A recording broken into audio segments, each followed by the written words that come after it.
Bienvenue à votre entretien, à votre capsule concernant le soutien à un jeune auteur.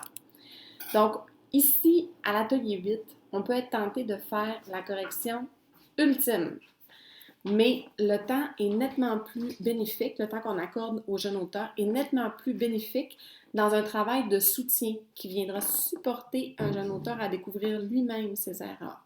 Pour ce faire, on peut procéder de cette façon, c'est-à-dire de faire la rencontre entre deux jeunes auteurs qui vont s'attarder sur la correction de leur texte, l'un, puis de l'autre.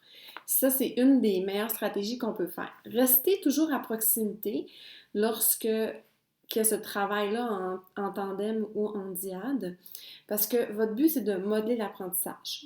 Donc ici, on doit enseigner aux jeunes auteurs à poser le livre devant eux, puis, ou à partager leur écran, afin que ceux-ci puissent bien voir le texte de l'autre. On peut dire aux enfants de signifier à l'autre lorsque l'un remarque une erreur ou quelque chose à corriger. Donc, ne vous donnez pas la mission de terminer la correction du texte lors du temps qui est accordé.